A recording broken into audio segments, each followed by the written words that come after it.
ನೀವು ಮಾತಾಡೋಲ್ಲ, ಚರ್ಚೆ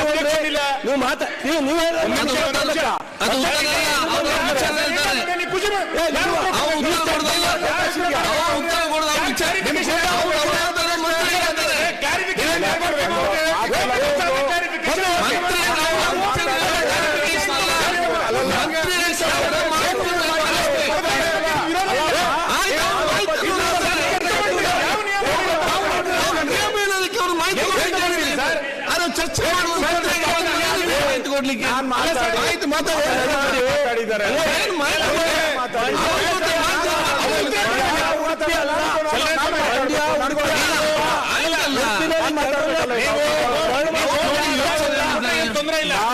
ಯಾರು ಉತ್ತರ ಕೊಡೋದಕ್ಕೆ? ಯಾರು ವಿರೋಧ ಪಕ್ಷ ನಾಯಕರು ನೋಡಿ, ಡಿಸ್ಟ್ರಿಕ್ಟ್ ಮಿನಿಸ್ಟರ್ ಅವರು ಅಲ್ಲೇ ವಿಚಾರವನ್ನು ಗಮನಕ್ಕೆ ತರ್ತಾ ಇದ್ದಾರೆ. ಸತ್ಯನ ಆಸ್ ಅ ಡಿಸ್ಟ್ರಿಕ್ಟ್ ಮಿನಿಸ್ಟರ್ ಒಂದು ಸ್ಟೇಟ್ಮೆಂಟ್ ಮಾಡ್ತಿದ್ದಾರೆ. ಹೆಂಗ್ ಮಾಡ್ತಾರೆ? ಏನು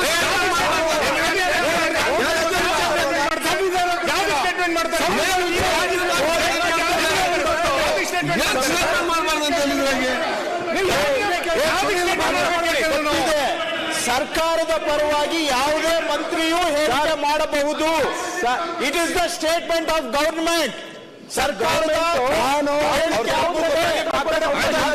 ಅದು ನಿಯಮಾವಳಿಯಲ್ಲಿ ಇರೋದು ಹಾಗೆ, ವಾಡಿಕೆನೂ ಹಾಗೆ, ಸಂಪ್ರದಾಯನೂ ಹಾಗೆ. Any minister can answer on behalf of the government. ಗೊತ್ತಿದೆ, ಗೊತ್ತಿರೋದವ್ರಿಗೆ ಗೊತ್ತಿರೋ ವಿಷಯ ಹೇಳ್ತೀರಿ, ಗೊತ್ತಿರೋ ವಿಷಯನೇ ಉಲ್ಲೇಖ ಮಾಡ್ತೀವಿ. ಮುಖ್ಯಮಂತ್ರಿಗಳು ಕೊಡಬೇಕು. ಲ್ಯಾಂಡ್ ಉತ್ತರ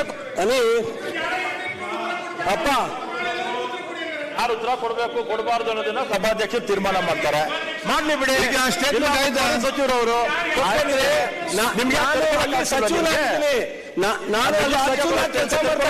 ನಿಮ್ಗೆ ಸರ್ಕಾರದ ವಿಚಾರ ಬಂದಾಗ ನೋಡಿ, ನಾನು ನಿಮ್ಮನ್ನು ಕೇಳಿ ಉತ್ತರ ಕೊಡ್ಬೇಕಾಗಿಲ್ಲ, ಸಭಾಧ್ಯಕ್ಷರು ಕೇಳಿದ್ರೆ ಮಾತಾಡ್ತಿರೋದು ಸ್ಟೇಟ್ಮೆಂಟ್ ಆಯ್ತು.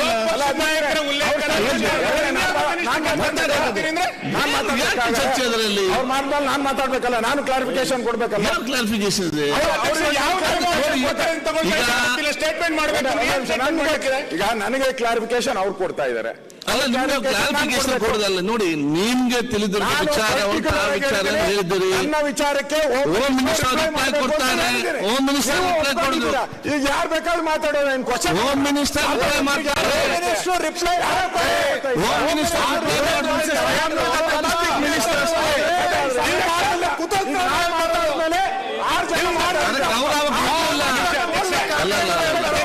ಅಧ್ಯಕ್ಷ ಒಂದ್ ನಿಮಿಷ ಸರ್, ಒಂದ್ ನಿಮಿಷ ನಾಯಕರು ಮಾತಾಡ್ಬೇಕಾದ್ರೆ ಆಯ್ತಾ ಇಲ್ಲ.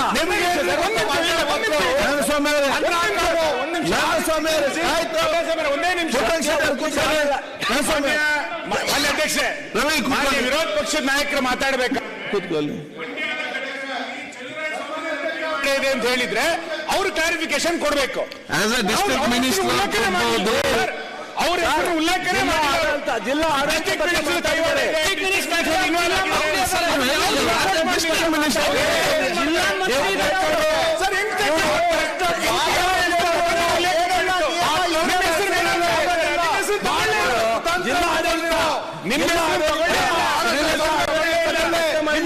ತಗೊಂಡಿದ್ದಾರೆ. ನಿಮ್ಮ ಹೆಸರು ಮಾಡಬೇಕು. ನಿಮ್ಮ ಹೆಸರು ತಗೊಂಡಿದ್ದಾರೆ. ಕೆಲಸ ಕಂಟಿನ್ಯೂ ಮಾಡಿ ಫಿನಿಶ್ ಬೇಗ ಸರ್, ಮುಗಿಸ್ತೀವಿ. ಬರ್ತಿದ್ದೆ ನನ್ ಸ್ವಾಮಿ ಅವರು ಅಂತ ತಾನೇ ಕೊಡೋದು. ಅಧ್ಯಕ್ಷರೇ, ದಯವಿಟ್ಟು ಸರ್ಕಾರದ ಪರವಾಗಿ ಮಂತ್ರಿ ಉತ್ತರ ಕೊಡ್ಲಿಕ್ಕೆ ಅವ್ರ ಹೆಸರು ಹೇಳ್ಬೇಕು ಅಂತಿಲ್ಲ. ಅದು ಸದಸ್ಯರಿಗೆ ಅದು ಅನ್ವಯಿಸ್ತದೆ. ಯಾವುದೇ ಸಚಿವರಾಗಿರ್ಲಿ ಮಾನ್ಯ ಸಭಾಧ್ಯಕ್ಷರ ಅನುಮತಿಯನ್ನ ತೆಗೆದುಕೊಂಡು ಹೇಳಿಕೆಯನ್ನ ಮಾಡಬಹುದು. ತಮ್ಗೆ ಓದಿ ಹೇಳ್ತೇನೆ. ಅಷ್ಟಕ್ಕೂ ತಮ್ಗೆ ಗೊತ್ತಿದೆ, ಅವ್ರಿಗೆ ಗೊತ್ತಿಲ್ಲ ಅಂತಲ್ಲ. ಗೊತ್ತಿಲ್ಲದೆ ಇರೋರ್ಗಾದ್ರೆ ನಾನು ಹೇಳ್ಬೋದು. ಸ್ಪೀಕರ್ ಹೇಳಿ ಮಾತಾಡ್ತಾ ಇದ್ದೇನೆ ಸರ್. ಅಪೋಸಿಷನ್ ಲೀಡರ್ ಅವ್ರು ಸ್ಟೇಟ್ಮೆಂಟ್ ಮಾಡಬಹುದು. ಗೌರವ ನಾನು ಮಾತಾಡಿಲ್ಲ, ಅದಾದ್ಮೇಲೆ ಬೇರೆಯವರೆಲ್ಲ ಮಾತಾಡಿದ್ದಾರೆ. ತಪ್ಪಾಗಿ ಮಾತಾಡಿ ಲಾಂಡ್ ಆರ್ಡರ್ ಸಬ್ಜೆಕ್ಟ್ ಇಲ್ಲ ಈಗ.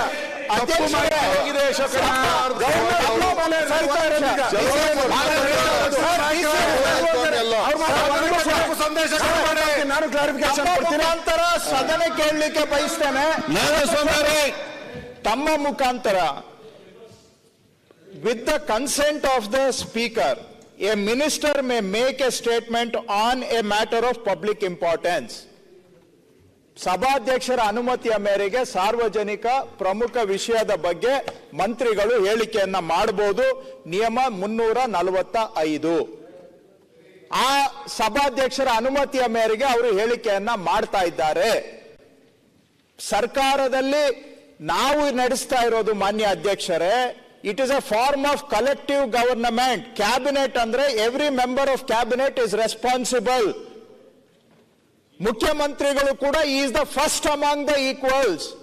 ಹಾಗಾಗಿ we are competent. ವಿರೋಧ ಪಕ್ಷದ ನಾಯಕರ ಮಾತಿಗೆ ನಾನು ಕ್ಲಾರಿಫಿಕೇಶನ್ ಕೊಡ್ತೀನಿ ಅಂತ ಸಾರ್ವಜನಿಕ ಮಾತುಗಳಲ್ಲ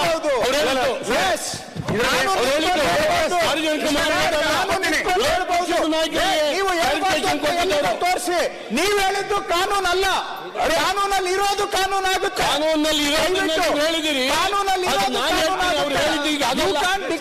ಸಾರ್ವಜನಿಕ ಮಾತದ್ದು ಅಂತ ಹೇಳಿದಲ್ಲ. Member of the government sir making A factual ತಪ್ಪು ಮಾಹಿತಿ ಕೊಡಿ. ಮಾತದ್ದಲ್ಲ, ಅವರು ಅಭಿಪ್ರಾಯ ಹೇಳ್ತಾ ಇಲ್ಲ, ಸರ್ಕಾರದಲ್ಲಿರುವ ಮಾಹಿತಿಯನ್ನ ತಮ್ಮ ಜೊತೆಗೆ ಹಂಚ್ಕೊಳ್ತಾ ಇದ್ದಾರೆ. ಮಂತ್ರಿಗಳು ಸದನ ನಡೀತಾ ಇದ್ದಾಗ ರಾಜ್ಯದಲ್ಲಿ ಯಾವ್ದಾದ್ರು ಘಟನೆ ನಡೆದಿದ್ರೆ ಆ ಘಟನೆಯ ಕುರಿತಂತೆ ಹೇಳಿಕೆಯನ್ನು ಕೊಡಬಹುದು ಬಿಟ್ರೆ ಹೇಳಿಕೆ ಕೊಡ್ಲಿಕ್ಕೆ ಬರಲ್ಲ. ಸದನ ನಡೀತಿರ್ಬೇಕಾದ್ರೆ ಯಾವ್ದಾದ್ರು ಘಟನೆ ನಡೆದ್ರೆ ಸದನದ ಗಮನಕ್ಕೆ ತರಬೇಕಾಗಿರುವಂತದ್ದು ಸಚಿವರ ಕರ್ತವ್ಯ. ಇಲ್ಲಿರೋದು ಅದನ್ನೇ. ಅವ್ರು ಹೇಳಿದ್ದಕ್ಕೆ ನಾನು ಮಂತ್ರಿ ಸಮಸ್ಯೆ ಅವ್ರು ಉತ್ತರ ಕೊಟ್ಟರೆ ನಿಮಗೇನು ಸಮಸ್ಯೆ? ಕೂತ್ಕೊಳ್ಳಿ ಚಂದ್ರಸ್ವಾಮಿ ಅವರೇ. ವಿರೋಧ ಪಕ್ಷದವರಿಗೆ ಗೌರವ ಕೊಟ್ಟು ನಾನು ಹೇಳ್ತಾನೆ, ಅವರು ರೂಲ್ಸ್ ಓದ್ಲಿ, ಕೌಲನ್ ಶೆಕ್ದರ್ ಓದ್ಲಿ. Any member of the cabinet cannot make a statement on behalf of the government ಅಂತ ಎಲ್ಲಾದ್ರೂ ಇಂಟರ್ಪ್ರಿಟೇಷನ್ ಇದ್ರೆ ಐ ವಿಲ್ ಸ್ಟ್ಯಾಂಡ್ ಕರೆಕ್ಟೆಡ್. ನಮ್ಮ convention is any member of the government can make a statement on behalf of the government. ಹಾಗಾಗಿ ತಾವು ಅವಕಾಶ ಕೊಟ್ಟಿದ್ದೀರಾ, ಮುಂದುವರಿಸಬೇಕು ಅಂತ ತಮ್ಮ ಫಾಸ್ಟ್ ಈ can clarify on any subject pertaining to business of government. ಮಾನ್ಯ ಅಧ್ಯಕ್ಷರೇ, ಇಷ್ಟೊತ್ತು ಮುಗ್ದ ಹೋಗಿರೋದು, ಬಹಳ ಜೊತೆಗೆ ಅವ್ರು ಮಾತನಾಡಿದಾಗ ನಾವು ಬೆಳಗ್ಗೆ ನೀವು ಹೇಳಿದ ತಕ್ಷಣ ಕೂತ್ಕೊಂಡು ಮತ್ತೆ ಮಧ್ಯ ಡಿಸ್ಟರ್ಬ್ ಮಾಡಿ ದಯಮಾಡಿ ಅಧ್ಯಕ್ಷರೇ, ಇದು ಒಂದು ಜಿಲ್ಲೆ ಅಲ್ಲ, ಒಂದು ರಾಜ್ಯದ ಜನರ ಭಾವನಾತ್ಮಕವಾದಂತ ವಿಚಾರ. ದಯಮಾಡಿ ನಮಗೂ ಜವಾಬ್ದಾರಿ ಇದೆ ಸರ್ಕಾರ ನಡೆಸೋಣ. ಅನಿಲ್ ಒಂದ್ ನಿಮಿಷಪ್ಪ, ದಯಮಾಡಿ ಇದೇ ಪದ್ಧತಿಯನ್ನ ಹಿಂಗೆ ಮುಂದುವರಿಸ್ಕೊಂಡು ಹೋಗ್ತೀರಾ ಅಧ್ಯಕ್ಷರೇ?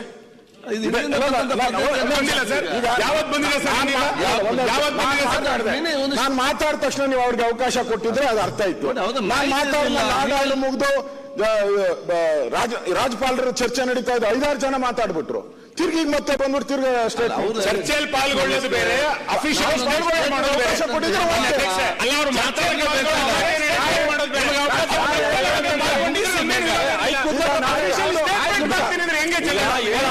ನೀವು ಸೀನಿಯರ್ ಸತ್ಯ ಅವರು ಓದಿದ್ದು ಓದಿದ್ದಾರೆ, ಅಭಿಪ್ರಾಯ ಹೇಳಿಲ್ಲ.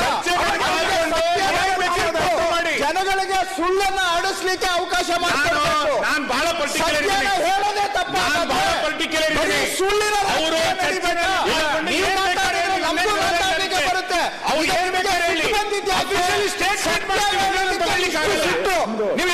ಬರುತ್ತೆ.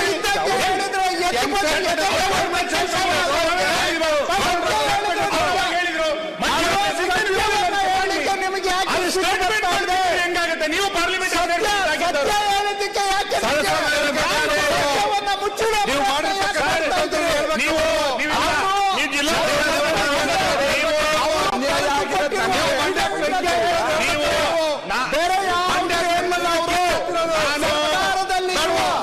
ಸರ್ಕಾರದಲ್ಲಿ ಇರುವ ದಾಖಲೆಯನ್ನು ಓದಿ ಹೇಳಿದ್ದಾರೆ.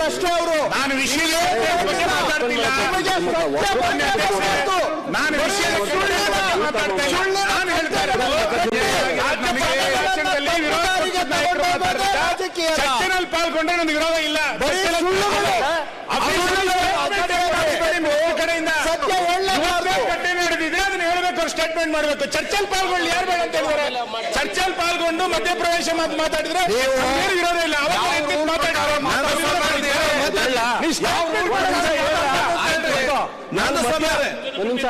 ಮಧ್ಯಪ್ರವೇಶ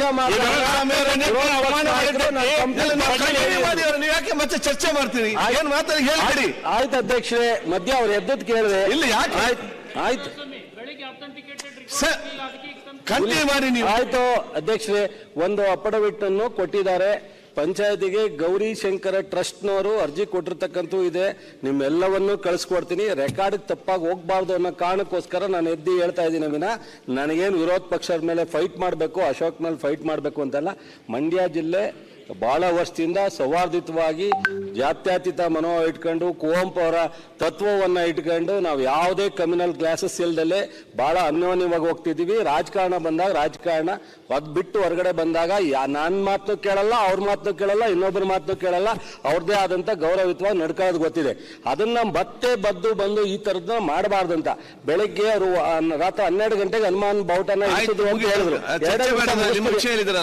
ಅಧ್ಯಕ್ಷರೇ, ಸೊ ಬೆಳಗ್ಗೆ 9 ಗಂಟೆಗೆ ಅವರೇ ಅನುಮತಿ ತಗೊಂಡು ಅವರೇನೆ ಓಪನ್ ಮಾಡಿ ಲಾಕ್ ಅನ್ನ ಕೆಳಗಡೆ ಇಳಿಸಿದ್ದಾರೆ. ನಮ್ಮ ಬಾವುಟನ್ನ ಅಧಿಕಾರಿಗಳು ಆಮೇಲೆ ಬೆಳಗ್ಗೆ ಆರಿಸಬೇಕು, ಸಾಯಂಕಾಲ. ಇತ್ತೀಚಿನ ದಿನಗಳಲ್ಲಿ ಕಳೆದ ವರ್ಷ ಪ್ರಧಾನಮಂತ್ರಿ ಆದಂತಹ ನರೇಂದ್ರ ಮೋದಿ ಅವರೇ ಗವರ್ಮೆಂಟ್ ಆದೇಶ ಮಾಡಿದೆ 24 ಗಂಟೆನೂ ರಾಷ್ಟ್ರಧ್ವಜವನ್ನ ಹಾರಿಸಲಿಕ್ಕೆ ಅನುಮತಿ ಇದೆ. ಅದು ಗೊತ್ತಿಲ್ಲದೆ ಇದ್ರೆ ತರ್ಸ್ಕೊಂಡು ಯಾವುದೇ ಮಂಡಲದಲ್ಲಿ ಈ ತರ ಘಟನೆ ನಡೆಯುವ ಅವಕಾಶ ಇಲ್ಲ.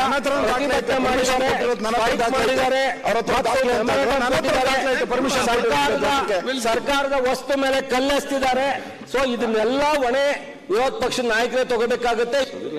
ನಡೆದಿರೋದು ಸಾಕಷ್ಟು ಸರ್ಕಾರದ ಆಸ್ತಿ ಪಾಸ್ತಿ ಮೇಲೆ ಹಾನಿಯಾಗಿದೆ, ಅದೆಲ್ಲರೂ ಅವರೇ ಉತ್ತರ ಹೇಳಬೇಕಾಗುತ್ತೆ, ನಾವಲ್ಲ.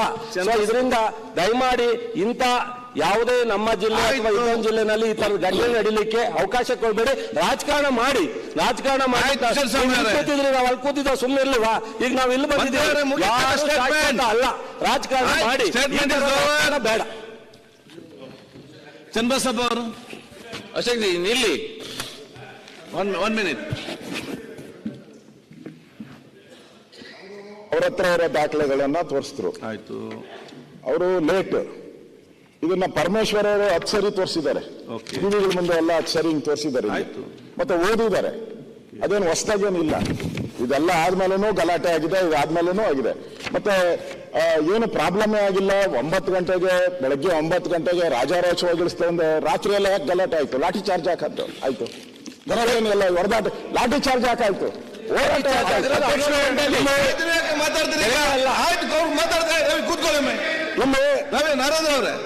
ನೋಡಿ, ಅವ್ರು ಹೇಳಿದ್ರು ಅವ್ರ ಹತ್ರ ದಾಖಲೆ, ನನಗೆ ಅವರೇ ತಂದು ಕೊಟ್ಟಿರೋ ದಾಖಲೆ. C Yogeshwar son of late Lingegowda Marlinge Doddi ಅವರ ಅರ್ಜಿ, ಗ್ರಾಮ ಪಂಚಾಯತ್ ಇದು 6ನೇ ಸಬ್ಜೆಕ್ಟ್ ಇದು. ಸದರ ಅರ್ಜಿಯ ವಿಚಾರವನ್ನು ಸಭೆಯಲ್ಲಿ ಮಂಡಿಸಲಾಯಿತು.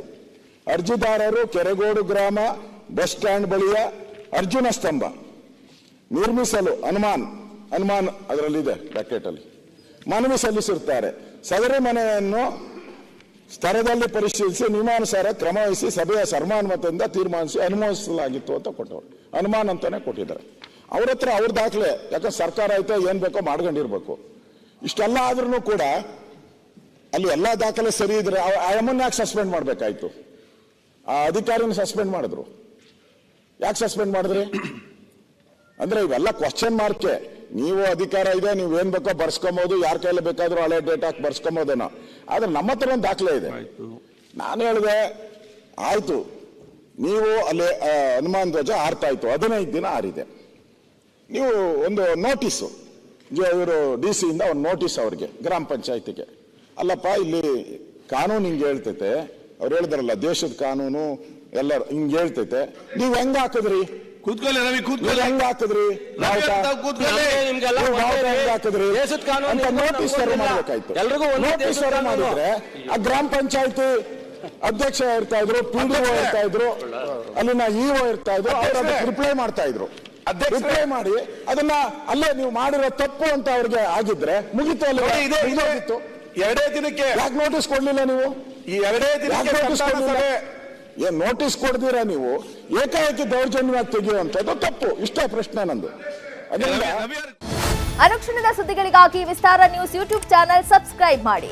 ಹೊಸ ಸುದ್ದಿಗಳ ನೋಟಿಫಿಕೇಶನ್ಗಾಗಿ ಬೆಲ್ ಐಕಾನ್ ಕ್ಲಿಕ್ ಮಾಡಿ. ಲೇಟೆಸ್ಟ್ ಅಪ್ಡೇಟ್ಸ್ಗಾಗಿ www.vistaranews.com ವೆಬ್ಸೈಟ್ಗೆ ವಿಸಿಟ್ ಮಾಡಿ.